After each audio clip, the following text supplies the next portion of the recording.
दोस्तों, आज की इस खास वीडियो में हम आपको बताने का प्रयास करेंगे कि जो स्त्रियां अपने पति के साथ भोजन करती हैं अथवा जो पति पत्नी एक ही साथ एक थाली में बैठकर भोजन करते हैं तो उनको कौन सा पाप लगता है।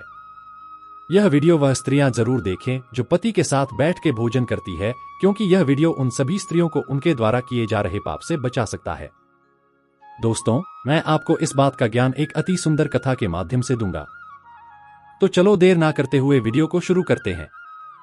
एक बार की बात है, भगवान श्री कृष्ण जी के पास देवी सत्यभामा आती है और वह भगवान श्री कृष्ण से कहती है, हे स्वामी, आज मेरे मन में एक प्रश्न उठ रहा है और उसी के निवारण के लिए मैं आपके पास आई हूं। कृपया आप मेरे इस प्रश्न का निवारण कीजिए। भगवान श्री कृष्ण कहते हैं, हे देवी, तुम्हारे मन में जो भी प्रश्न है तुम निसंकोच होकर पूछो। तुम्हारे हर प्रश्न, हर शंका का निवारण करना मेरा परम कर्तव्य है। अब भगवान श्री कृष्ण जी की बातों को सुनकर देवी सत्यभामा कहती हैं, हे प्रभु, जैसे मैं सबसे पहले आपको भोजन ग्रहण करवाती हूं, उसके बाद मैं स्वयं भोजन ग्रहण करती हूं। मैं नित्य आपकी सेवा में तत्पर रहती हूं। मैं रोजाना आपके चरण वंदन करती हूं, रोज आपके चरणों को दबाती हूं। किंतु हे प्रभु, मेरे मन में उठ रहा वह प्रश्न यह है कि क्या पत्नी को पति के साथ अथवा पति से पहले भोजन करना चाहिए? क्या ऐसा करना शास्त्रों और वेदों के हिसाब से उचित है? समस्त वेद और शास्त्र इस विषय में क्या कहते हैं? हे स्वामी, स्त्री द्वारा किया गया वह ऐसा कौन सा पाप है जिसे करने से स्त्रियों को मृत्यु के बाद नरक भोगना पड़ता है? हे प्रभु, कृपया आप मेरे इस प्रश्न का समाधान कीजिए। अब भगवान श्री कृष्ण जी देवी सत्यभामा की तरफ देखकर मुस्कुराए और बोले, हे देवी सत्यभामा, आज आपने समस्त मानव जाति के कल्याण के उद्देश्य के लिए बहुत ही महत्वपूर्ण प्रश्न किया है। हे देवी, आपके मन में जो भी शंका है एवं जो प्रश्न आपने किया है, इसका उत्तर मैं आपको एक बहुत ही महान एवं पवित्र कथा से दूंगा, जिससे आपको यह पता चल जाएगा कि अगर स्त्री पति के साथ भोजन कर ले तो वह किस पाप की भागीदार बनती है। यदि वह अपने पति के साथ या पति के खाने से पहले खाना खा लेती है तो उसका क्या होता है। इसलिए आप इस कथा को ध्यानपूर्वक सुनो। साथ ही जो भी मनुष्य इस कथा को पूरे श्रद्धा भाव के साथ सच्चे मन से ध्यानपूर्वक अंत तक सुनता है और इस कथा का प्रचार करता है, वह मनुष्य यशस्वी और सौभाग्यशाली बनता है। उस व्यक्ति को कभी भी नरक की प्राप्ति नहीं होती है और उसे व्यक्ति के जीवन में कभी भी धन की कमी नहीं होती। अब श्री कृष्ण से देवी सत्यभामा कहती है, हे स्वामी, मैं इस कथा को अवश्य ध्यानपूर्वक अंत तक सुनूंगी। कृपया आप इस कथा को सुनाइए। अब भगवान श्री कृष्ण कहते हैं, हे देवी सत्यभामा, आज से कई वर्ष पूर्व हरिपुर नाम की एक नगरी हुआ करती थी। उस नगरी में एक राजा राज्य करता था जिसका नाम भूपेंद्र था। महाराज भूपेंद्र धर्म का पालन करने वाले एक अत्यंत ही चरित्रवान, गुणवान और न्यायप्रिय कुशल सम्राट थे। महाराज का विवाह कटार नरेश की पुत्री सुलोचना के साथ हुआ था। सुलोचना एक पतिव्रता और न्याय के प्रति अपने पति के समान ही थी। सुलोचना सत्य का व्रत पालन करने में सर्वगुण संपन्न, चरित्रवान तथा पवित्र स्त्री थी। सुलोचना के पति महाराज भूपेंद्र के राज में उनकी सारी प्रजा एवं राज्य के लोग बहुत प्रसन्न थे, क्योंकि उन्होंने अनेक यज्ञ तथा अनेक पुण्य के कार्य किए थे। उन्होंने अनेकों मंदिर बनवाए, अनेकों पोखरे खुदवा, अनेकों वाटिकाएं बनवाई तथा महाराज भूपेंद्र सदैव ही साधु संतों की रक्षा में तत्पर रहते थे। महाराज भूपेंद्र के राज्य के निकट एक बहुत ही घना और विशाल जंगल था। उस जंगल में जाने से सभी मनुष्य दिन में भी डरते थे। उस घने जंगल में एक भेड़िया अपनी पत्नी के साथ रहा करता था। वह भेड़िया बड़ा ही विशालकाय और भयंकर आकार वाला था, जिससे सभी मनुष्य भयभीत रहते थे। उस भेड़िए के भय से मनुष्य उस वन के मार्ग से जाने से डरते थे। वह भेड़िया रात को अपने शिकार के लिए निकलता था। उस भेड़िए ने अपने भयंकर आकार की वजह से कई इंसानों को आहत किया था और कुछ को तो मार ही डाला था। फिर जब यह बात महाराज भूपेंद्र को पता चली तो उन्होंने उस भेड़िए का शिकार करने का निश्चय कर लिया। उन्होंने सोचा, अगर मैंने इस भेड़िए का शिकार नहीं किया तो एक ना एक दिन यह हमारे राजमहल में भी आ सकता है। महाराज भूपेंद्र इतना सोच ही रहे थे कि उधर से कुछ गांव वाले आए और वह सभी कहने लगे, महाराज, एक भेड़िए ने आपके राज्य में उत्पात मचा रखा है। आज भी उसने 2 बच्चों का शिकार कर लिया है। उन्हें मार के वह खा गया है। फिर क्या था, गांव वालों की बात को सुनकर महाराज अपनी पत्नी सुलोचना तथा कई सैनिकों और कुत्तों को लेकर उस जंगल में शिकार करने के लिए चले गए। महाराज भूपेंद्र बड़े पराक्रमी और बड़े ही धनुर्धर थे। महाराज भूपेंद्र ने अनेक विशालकाय शेरों का तथा दैत्यों का वध किया था। इसीलिए वे इस भयंकर भेड़िए से अपने राज्य के नगरवासियों की रक्षा करने के लिए उस वन में उस भेड़िए का शिकार करने के लिए चले गए। जब महाराज के साथ कई सारे सैनिकों साथ उस भयंकर आकार वाले भेड़िए ने महाराज को वन की तरफ आता देखा तो वह भेड़िया अपनी पत्नी के पास गया और उससे कहने लगा, हे प्रिय, देखो यह राज्य के महान सम्राट महाराज भूपेंद्र है। महाराज भूपेंद्र महापराक्रमी और महातेजस्वी हैं। वे अपनी सेना को लेकर हमारी तरफ ही बढ़े चले आ रहे हैं। होना हो वह इस वन में मेरा ही शिकार करने के लिए आ रहे हैं। महाराज भूपेंद्र के साथ बहुत से कुत्ते और व्याध है। इससे इस बात में तनिक भी संदेह नहीं कि वे मुझ जैसे विशालकाय भेड़िए पर प्रहार नहीं करेंगे। महाराज भूपेंद्र बड़े पुण्यात्मा है। इन्होंने बहुत से राजाओं को अपने बल और ज्ञान से परास्त किया है। हे प्रिय, मैं तुम सबकी रक्षा करने के लिए अपना पराक्रम दिखाता हुआ महाराज भूपेंद्र के साथ युद्ध करूंगा। मेरे अंदर जितना बल है मैं वह सब कुछ उनके सामने दिखाऊंगा। अगर युद्ध में मैंने महाराज भूपेंद्र को पराजित कर दिया तो तीनों लोकों में मेरी कीर्ति हो जाएगी। परंतु इसके उपरांत यदि मैं महाराज भूपेंद्र के हाथों से मारा भी गया तो मुझे इस भेड़िए के जन्म से छुटकारा मिल जाएगा और मैं वैकुंठ लोक को प्राप्त हो जाऊंगा। मैंने अपने पिछले जन्म में कई पाप किए थे और मेरे पिछले जन्म में किए गए पापों के कारण ही मुझे भेड़िए का जन्म प्राप्त हुआ है।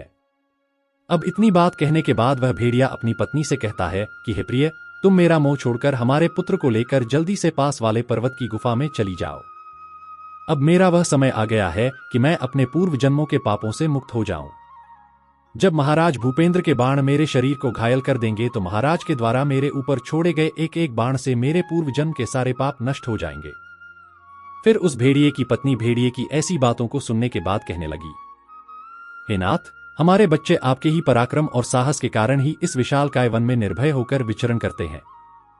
आपके द्वारा लाए गए ताजे मांस का आहार ग्रहण करते हैं। हे नाथ, आपके ही कारण उन्हें शेर, बाघ आदि जंगली जानवरों का भय नहीं है, क्योंकि आप जैसा महाबलशाली इस वन में और कोई नहीं है। आप ही इनकी रक्षा करते हैं। हे प्रिय, आपके भीषण रूप के चलते ही समस्त मनुष्यों में आपका खौफ है। इसी वजह से कोई भी शिकारी हमारा शिकार करने के लिए इस वन में नहीं आता है।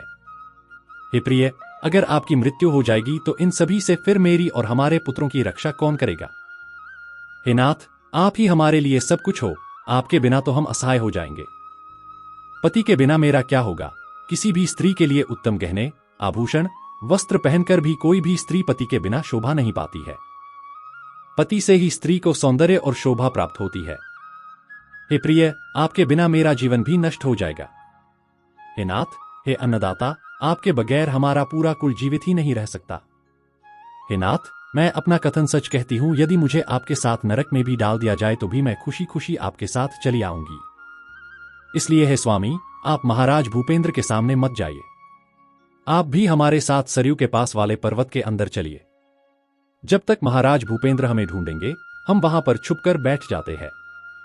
हे नाथ, आप जीवन जीने की इच्छा छोड़कर अपनी पत्नी और पुत्र को अकेला छोड़कर जा रहे हो, इससे आपको क्या लाभ होगा? हमारे बच्चे आपके बिना तो अनाथ ही हो जाएंगे। अपनी पत्नी की बात को सुनकर वह भेड़िया कहता है, हे प्रिय, तुम वीरों के धर्म को नहीं जानती हो, इसीलिए तुम ऐसा कह रही हो। यदि शत्रु वीरों को ललकार करके युद्ध के लिए निमंत्रण देता है तो वीर को लोभ और भय से कायर की भांति ऐसे छिपकर युद्ध के मैदान से नहीं भागना चाहिए। अगर कोई वीर शत्रु का सामना करता है और लड़ते हुए वीर गति को प्राप्त होता है तो उसे मृत्यु के बाद दिव्य लोक की प्राप्ति होती है। आज महाराज भूपेंद्र हमसे युद्ध करने के लिए आए हैं। वे हमारे अतिथि हैं और शास्त्र यही कहते हैं कि अतिथि का अनादर नहीं करना चाहिए। किसी वीर पुरुष द्वारा किया गया अतिथि का अनादर साक्षात त्रिलोक विजेता भगवान विष्णु का अपमान होता है। इसीलिए महाराज भूपेंद्र के साथ युद्ध करना मेरा परम कर्तव्य है। पति की बात सुनकर उस भेड़िए की पत्नी कहती है, हे प्राणनाथ, ठीक है, यदि आप आज महाराज के साथ युद्ध ही करना चाहते हैं तो मैं भी आपके साथ रहकर आपका पराक्रम देखूंगी और मैं भी आपके साथ युद्ध क्षेत्र में चलकर महाराज भूपेंद्र से युद्ध करूंगी। अब इतना कहकर उस भेड़िए की पत्नी अपने पुत्रों के पास जाती है और उनसे कहती है कि हे पुत्रों, मेरी बात को सभी ध्यान से सुनो। आज युद्ध भूमि में अतिथि आए हैं और मैं उनका आतिथ्य सत्कार करने के लिए और उनसे युद्ध करने के लिए तुम्हारे पिता के साथ जा रही हूं। इसलिए तुम सभी अपने भाइयों के साथ सरयू पर्वत की गुफा में जाकर छिप जाओ। महाराज भूपेंद्र बड़े ही बलवान हैं। मुझे पता है कि महाराज इस युद्ध में हमारा सहार कर देंगे। मैं तुम्हारी मां हूं और एक मां सदैव अपने बच्चों का भला ही चाहती है। इसलिए तुम सभी मेरी आज्ञा का पालन करो और जाकर सरयू की पास वाली गुफा में छिप जाओ और अपने प्राण बचाओ। फिर उस भेड़िए के सभी बच्चे कहने लगे, हे मां, हम अपने यशस्वी पिताजी की संतान है, हमारी रगों में हमारे पिताजी का खून है। जब मेरे पिताजी वहां युद्ध करने जा रहे हैं तो हम कहीं जाकर छिप नहीं सकते। जो पुत्र अपने माता पिता को संकट में छोड़कर भाग जाते हैं वे महापापी होते हैं, उन्हें घोर नरक में डाला जाता है। जो पुत्र अपने पिता को विपत्ति में देखकर उन्हें छोड़कर चला जाता है वह कीड़ों से भरे हुए दुर्गंध युक्त नरक में गिरता है। जब उस भेड़िए के बच्चे नहीं माने तो वह भेड़िए की पत्नी अपने बच्चों को लेकर भेड़िए के साथ युद्ध करने के लिए जाती है और उन सभी को आगे भेज देती है। महाराज भूपेंद्र अपने सभी बलवान शूरवीर योद्धा के हाथ में तलवार और भाले लेकर सभी भेड़ियों पर आक्रमण करने लगते हैं। फिर भेड़िए और राजा के सैनिकों के बीच में भीषण युद्ध होने लगता है। दोनों पक्षों से सभी एक दूसरे पर भीषण प्रहार करने लगते हैं। इस युद्ध में अनेक भेड़िए मर गए और पता नहीं कितने ही घायल हो गए और इस महाविनाशक युद्ध में महाराज के भी अनेक सिपाही मर गए और कई सैनिक घायल हुए। अब केवल वह भेड़िया और उसकी पत्नी और उसके कुछ 5-7 पुत्र ही बचे थे। अपने सभी पुत्रों को मरा हुआ देखकर वह भेड़िए की पत्नी भयभीत हो गई और विलाप करने लगी। वह भेड़ अपने पति से कहने लगी, हे नाथ, मुझे और अपने इन बालकों को लेकर यहां से चलो, नहीं तो हमारा वंश नष्ट हो जाएगा। महाराज भूपेंद्र के सैनिक हमारे प्रजाति के सभी जीवों पर भारी पड़ रहे हैं। कृपया मेरी बात को सुनो, हम सभी अपने प्राण बचाकर यहां से भाग चलते हैं, नहीं तो महाराज भूपेंद्र हम सभी को मार डालेंगे। अपनी पत्नी को ऐसा भयभीत देखकर वह भेड़िया कहने लगा, हे प्रिय, 2 शेरों के बीच में एक सुअर पानी पी सकता है, लेकिन 2 सुअरों के बीच में एक शेर पानी नहीं पी सकता। भेड़िए जाति में ऐसा बल देखा जाता है। इसी कारण से भेड़िए से सभी भयभीत हो जाते हैं और तुम कहती हो कि मैं इस युद्ध भूमि से पीठ दिखाकर भाग जाऊं। अगर इस समय पर मैं मृत्यु के भय से भाग जाऊंगा तो मेरे भेड़िए की जाति की प्रसिद्धि नष्ट हो जाएगी। इसीलिए हे प्रिय, तुम हमारे बच्चों को लेकर यहां से चली जाओ और सुखपूर्वक जीवन व्यतीत करो। भेड़िए की बात सुनकर भेड़िए की पत्नी कहने लगी, हे नाथ, मैं आपसे बहुत प्रेम करती हूं। आपने मेरा आदर सम्मान करके, मुझसे रति क्रिया करके और मेरी रक्षा करके मेरे मन को जीत लिया है। आपसे मेरा मोह कभी नहीं छूटेगा, इसीलिए मैं अपने पुत्रों के साथ आपके सामने ही प्राण त्याग दूंगी। किंतु हे नाथ, मैं आपको ऐसे अकेला छोड़कर नहीं जाऊंगी। फिर क्या था, पत्नी के ऐसा कहने के बाद वह भेड़िया और उसकी पत्नी दोनों ही महाराज से युद्ध करने के लिए आगे आते हैं। अब वह भेड़िए भयंकर गर्जना करता हुआ महाराज को युद्ध के लिए ललकारता है। वह भेड़िए अपने सामने आए बड़े से बड़े वीर योद्धाओं को अपने दांतों से तिनके की भांति उठाकर फेंकने लगता है। उस भेड़िए की गर्जना और अपने सैनिक को मरता हुआ देखकर महाराज भूपेंद्र को क्रोध आ जाता है और वे अपना धनुष्य बाण निकालकर उस भेड़ पर तेज गति से आक्रमण करते हैं। महाराज भूपेंद्र के द्वारा छोड़े गए बाणों का वेग इतना तीव्र होता है कि वह जाकर सीधा उस भेड़िए के शरीर में घुस जाता है, जिससे वह भेड़िया मूर्छित होकर जमीन पर गिर जाता है। महाराज के द्वारा किए गए प्रहार से वह भेड़िया मर जाता है। उस भेड़िए के मरते ही उसके प्राण निकल जाते हैं और वह भगवान विष्णु के लोक वैकुंठ धाम को चले जाते हैं। भेड़िए का बड़ा बेटा अपने पिता के समान ही शूरवीर था। वह अपने पिता के समान ही भयंकर युद्ध करता है और अनेक सैनिकों को मार गिराता है। जब महाराज भूपेंद्र यह देखते हैं तो वह आगे आकर भेड़िए के बड़े बेटे का भी वध कर देते हैं। जब भेड़िए की पत्नी अपने पुत्र को यूं मरा हुआ देखती है तो वह भी बहुत क्रोधित हो जाती है और राजा भूपेंद्र के सैनिकों पर भीषण प्रहार करने लगती है। उसने भी अपना पराक्रम दिखाते हुए अनेक सैनिकों को मार डाला। इस घटना को महारानी सुलोचना बड़े ही ध्यान से देख रही थी। अपने सैनिकों को यूं मरता देख रानी सुलोचना महाराज भूपेंद्र से कहने लगी, हे महाराज, उस भेड़िए की पत्नी को देखो, वह अपनी भीषण गर्जना दिखाते हुए हमारे सैनिकों को मार रही है। आप आगे चलकर उसका वध क्यों नहीं कर देते? तब महाराज कहते हैं, हे प्रिय, यह भेड़िया की पत्नी एक स्त्री है।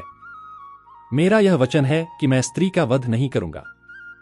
स्त्री का वध करने से महापाप लगता है, इसीलिए मैंने उस भेड़िए की पत्नी को ना तो खुद मार रहा हूं और ना किसी को उसे मारने के लिए भेज रहा हूं। मुझे स्त्री का वध करने में बड़ा ही भय लगता है। अब महाराज भूपेंद्र इतना कहकर चुप हो गए। फिर महाराज की सेना में एक महाबलशाली सिपाही था। उसने उस भेड़िए की पत्नी पर प्रहार किया। उसके एक ही प्रहार से ही वह भेड़िए की पत्नी जमीन पर मूर्छित होकर गिर गई। भेड़िए की पत्नी जमीन पर गिरने के बाद लंबी लंबी सांसें लेने लगी। जब रानी सुलोचना ने उस भेड़िए की पत्नी को धरती पर बेहोश अवस्था में देखा तो उन्हें उस पर बड़ी दया आई। अब उन्होंने उसके मुंह पर ठंडा जल डाला और फिर उसके सारे शरीर पर भी जल डाल दिया, जिससे उस भेड़िए की पत्नी को होश आया। भेड़िए की पत्नी ने जब रानी को उस पर शीतल जल डालते हुए देखा तो वह बहुत प्रसन्न हुई और अब वह मनुष्य की वाणी में बोलने लगी। हे देवी, तुमने मुझ पर ठंडा जल डालकर मुझे मेरे कष्ट से मुक्ति दिलाई है, तुम्हारा कल्याण हो। उस भेड़ के ऐसे वचन सुनकर रानी सुलोचना को बड़ा आश्चर्य हुआ। वह सोचने लगी, यह तो आज मैंने बड़ी ही विचित्र चीज देखी है कि एक भेड़िए की पत्नी मनुष्य की सुंदर और स्पष्ट वाणी बोल रही है। अब रानी सुलोचना ने उस भेड़िए की पत्नी से कहा, हे बद्रे, तुम कौन हो? तुम्हारा बर्ताव विचित्र है। जानवर होकर भी तुम मनुष्य की वाणी में बोल रही हो। तुम मुझे तुम्हारे पूर्व जन्म का वृतांत सुनाओ, किस कारण से तुम्हें पशु के रूप में जन्म मिला है। अब रानी की बात सुनकर वह भेड़िए की पत्नी कहने लगती है कि हे देवी, मेरे पति ने पिछले जन्म में गुरुजनों का अपमान किया था, इसी कारण से उन्हें भेड़िए का जन्म प्राप्त हुआ था। इसी वजह से मुझे भी इसी योनि में डाल दिया गया। अब मैं आपको मेरे पूर्व जन्म का वृतांत बताती हूं। हे देवी, मानिक नाम के देश में शमनपुर नाम का एक सुंदर नगर था। उस नगर में देव शर्मा नाम के एक विद्वान ब्राह्मण रहते थे। मैं उसी देव शर्मा ब्राह्मण की पुत्री थी। उन्होंने मेरा नाम नंदिनी रखा था। उस समय उस नगर में मेरे जितनी सुंदर और मुझ जैसी सुंदरता से मन को मोह लेने वाली स्त्री और कोई नहीं थी। हे देवी, मैं अपने सौंदर्य और रूप के घमंड में मैं उन्मत्त हो गई थी। मेरी मुस्कान बड़ी ही मनमोहक थी। जब मैं जवान हुई तो मेरा सुंदर रूप और मेरे यौवन को देखकर मेरी माता को बड़ा भय सताने लगा। एक दिन वह मेरे पिता से कहने लगी, हे नाथ, अपनी कन्या जवान हो चुकी है, उसका विवाह क्यों नहीं कर देते?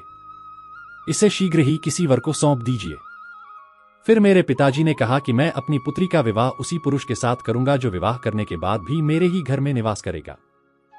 नंदिनी मुझे बड़ी प्रिय है, मैं इसे अपनी आंखों से दूर नहीं होने देना चाहता। फिर एक दिन मनोहर नाम का एक जवान विद्वान ब्राह्मण मेरे द्वार पर आ गया। मेरे पिता उसके ज्ञान और कुशलता को देखकर बहुत प्रसन्न हुए और बातों ही बातों में मेरे पिताजी ने उससे मुझसे विवाह करने के लिए पूछ लिया। फिर मेरे पिता ने उस ब्राह्मण मनोहर से मेरा विवाह कर दिया। अब क्या था, मनोहर हमारे साथ ही हमारे घर पर रहने लगे। परंतु मैं अपने माता पिता के लाड़ प्यार से बिगड़ चुकी थी।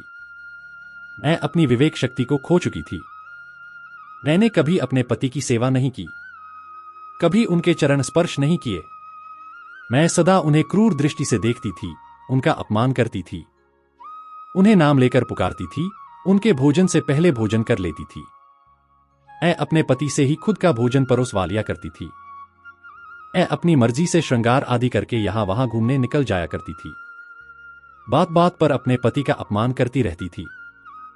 मैंने उनके साथ कभी संबंध भी नहीं बनाया, उन्हें मेरे शरीर को कभी हाथ भी लगाने नहीं दिया। मनोहर अत्यंत ही शांत स्वभाव के थे। उन्होंने मुझे अनेक दिनों तक सहन किया और फिर एक दिन वे मुझसे अत्यंत दुखी हो गए। मुझसे दुखी होकर उन्होंने मुझे छोड़ दिया और मुझे छोड़कर कहीं पर चले गए। मेरे पति के जाते ही मेरे पिता बहुत दुखी हो गए और मेरे पिता मेरी माता जी से कहने लगे, हे प्रिय, सुनो, हमारे दामाद हमारी पुत्री को छोड़कर चले गए हैं। हमारी पुत्री ही पापचारिणी थी, दामाद तो विद्वान थे। मैं क्या जानता था कि हमारी पुत्री दुष्ट और कुलनाशिनी होगी। फिर मेरी माता बोली, है नाथ, हमारी पुत्री आप ही के लाड़ प्यार से बिगड़ गई है। इसे सही राह पर लाने के लिए आपको ही कुछ करना होगा। हे नाथ, क्योंकि पिता के घर में रहने वाली कन्या दुराचारी बन जाती है, इसीलिए कन्या को कभी घर में नहीं रखना चाहिए, उसे उसके पति के पास ही रखना चाहिए। हमारी कन्या बहुत दुष्ट और पापिनी है, आप इसका त्याग करके इसे इसके पति के पास भेज दीजिए। इस प्रकार से मेरी माता के वचन सुनकर मेरे पिता बहुत क्रोधित हुए और मुझे कहने लगे, अरे दुष्टा, कुलघातिनी, हमारे कुल में कलंक लगाने वाली दुराचार, तेरे ही कारण हमारा इतना प्यारा दामाद हम सबको छोड़कर कहीं चला गया है। इसीलिए तेरा पति जहां पर भी है, तू वहीं पर चली जा, अथवा तुझे जो स्थान अच्छा लगे वहां पर चली जा। फिर मैं अपने घर को छोड़कर चली गई। बाहर जाने पर मुझे लोग उल्टा पापिनी दुराचार कहकर संबोधित करने लगे। इसीलिए मैं अपने पति को ढूंढते हुए एक वन को चली गई। फिर एक दिन वन में मैं एक छोटे से आश्रम के सामने जाकर खड़ी हो गई और भिक्षा मांगने लगी। वहां पर उस कुटिया में रहने वाली सुचेता नाम की स्त्री ने मुझे देखकर अपने पति से कहा, हे स्वामी, द्वार पर एक दुखिया दुबली पतली सी स्त्री भिक्षा मांगने के लिए आई है। सुचेता का पति मनोहर ही था, जिन्होंने मेरा त्याग किया था। मुझे देखकर उन्होंने मुझे पहचान लिया और अपनी पत्नी से कहने लगे, हे प्रिय, यह मेरी पहली पत्नी है जो मुझे बहुत प्रिय थी। इसीलिए तुम इसका आदर सत्कार करो और इसे अपने घर में भोजन आदि की व्यवस्था कर दो। फिर सुचेता ने अपने पति की आज्ञा का पालन करते हुए मुझे घर के अंदर बुला लिया और मुझे पहनने के लिए वस्त्र दिए। फिर एक दिन मैं बैठकर सुचेता के अच्छे स्वभाव का और मेरे दुष्ट स्वभाव का विचार करने लगी और मुझे बड़ा दुख होने लगा। अधिक चिंता करने के कारण मेरा हृदय फट गया और उसी क्षण मेरी मृत्यु हो गई। फिर यमराज के 2 दूत उस स्थान पर आ गए और मुझे उठाकर यमलोक ले गए। अब वह भेड़िए की पत्नी आगे कहती है कि हे देवी, वहां पर यमराज ने मेरा लेखा जोखा देखा और यमदूतों से कहा, हे दूतों, इस पापिनी स्त्री ने अपने पति का बहुत अपमान किया है। यह पति से पहले ही भोजन कर लेती थी, अपने पति को नाम से बुलाती थी, उससे घर के काम करवाती थी, इसीलिए इस पापी स्त्री को ले जाकर नरक में डाल दो। यमराज का आदेश मिलते ही यमदूत मुझे नरक में लेकर गए और उन्होंने मुझे जलते हुए अंगारों में डाल दिया। नरक में मुझे अनेक वर्षों तक कष्ट भोगने पड़े। फिर नरक की सजा भुगतने के बाद यमराज ने मुझे इस भेड़ की योनि में डाल दिया। वह भेड़िए की पत्नी बोली, हे देवी, इस प्रकार से मैंने आपको मेरे पूर्व जन्म का वृतांत सुना दिया है। कृपया अब मुझे इस जीवन से मुक्ति दिला दो। आपने अपने पति की बहुत सेवा की है, इसीलिए मुझे आपका थोड़ा सा पुण्य प्रदान करो। फिर रानी सुलोचना भागती हुई महाराज भूपेंद्र के पास गई और महाराज से कहने लगी, हे स्वामी, अब मैं क्या करूं? वह भेड़िए की पत्नी मुझसे मेरे थोड़े से पुण्य मांग रही है, मैं क्या करूं? आप जो आज्ञा देंगे मैं वही करूंगी। महाराज भूपेंद्र कहते हैं, हे प्रिय, यह बेचारी बहुत दुख भुगत चुकी है, तुम अपने पुण्य इसको देकर इसका उद्धार करो। महाराज भूपेंद्र की आज्ञा लेकर रानी सुलोचना उस भेड़िए की पत्नी के पास गई और उससे कहने लगी, हे देवी, मैं अपने 1 वर्ष का पुण्य तुम्हें प्रदान करती हूं। इतना कहते ही उस भेड़िए की पत्नी के प्राण चले गए और उसके शरीर से एक दिव्य स्त्री प्रकट हुई और फिर वह महारानी और महाराज को नमस्कार करके बैकुंठ लोक को चली गई। अब कथा को आगे बढ़ाते हुए भगवान श्री कृष्ण जी कहते हैं, हे देवी सत्यभामा, अब आपको आपके सभी प्रश्नों का उत्तर मिल गया होगा कि वह कौन सा पाप है जो स्त्रियां करती हैं, और समस्त स्त्रियों को इस पाप को करने से बचना चाहिए, क्योंकि शास्त्रों में भी साफ लिखा है कि एक विवाहित को पति के भोजन कर लेने के बाद ही उसे भोजन करना चाहिए और एक विवाहित पति पत्नी को एक ही थाली में कभी भोजन नहीं करना चाहिए। अब देवी सत्यभामा कहती हैं, हे नाथ, मैं सब कुछ समझ चुकी हूं। आपने जो यह पवित्र कथा सुनाई है, इसके लिए आपको कोटि कोटि प्रणाम। दोस्तों, अब तो आपको पता चल गया होगा कि एक स्त्री को पति के साथ भोजन करने से, पति का अनादर करने से या फिर पति के साथ कोई दुर्व्यवहार करने से उस स्त्री को कौन कौन से पाप एवं कष्ट भुगतने पड़ते हैं। अंत में दोस्तों, हम उम्मीद करते हैं कि आपको हमारे द्वारा बताई गई यह कथा एवं जानकारी अच्छी लगी होगी। कृपया कमेंट सेक्शन में अपनी राय अवश्य दें और जय श्री कृष्णा राधे राधे अवश्य लिखें। साथ ही हमारे चैनल जीवन रचना को सब्सक्राइब अवश्य कर लें। आप सभी का धन्यवाद।